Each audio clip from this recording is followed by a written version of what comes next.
Cilat janë zhvillimet? Zhvillimet i vazhdojnë supermafioze. Pasi prokuroria kërkoi në paraqitin parlament kërkesën për heqjen e imunitetit dhe arrestimin e Lubi Ballukut, ju e pat reagimin e menjëhershëm të Edi Ramës si udhëheqësi i reformës drejtësi, udhëheqësi i vjedhjeve më të mëdha në historinë e Shqipërisë, latë kuptoj se ai nuk do t'i heq imunitetin, se nuk do veprohet si në rastet tjera, po tani do bëjmë një analizë të thellur për të shpëtuar menderën e tij.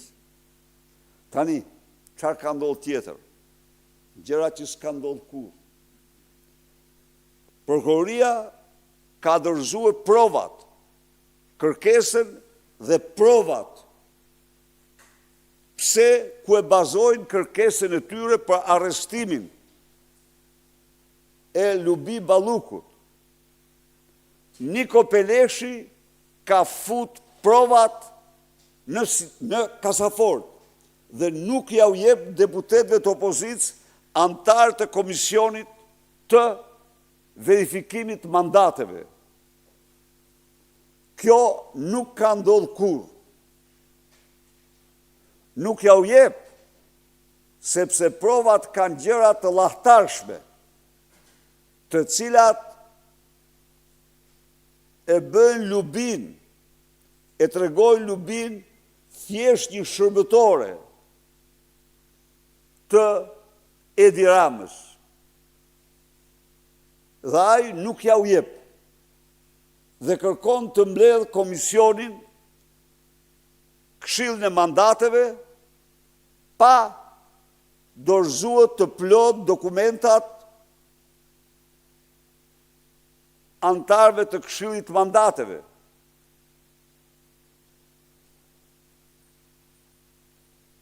Ky është një akt antikushtetues, antiligjor, një përpjekje verbër për të mbrojtur me çdo çmim dyshën Rama Balluku, dyshën më hajdute që ka patur Shqipëria në historinë e saj.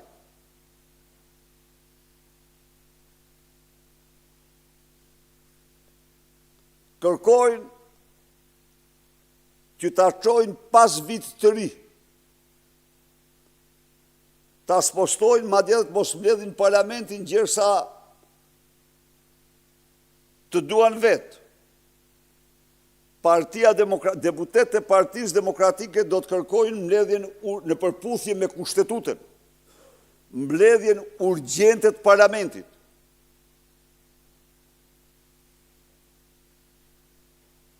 Dhe kjo është taksative, ndaj i them Ramës mos u fshi pas fustanit të Lubi Ballukut, po dil hajdut si që je, turpi i Shqipërisë, turpi i njeriu dhe i njerëzimit. Çfarë manovrash bëhen kështu? Prisni.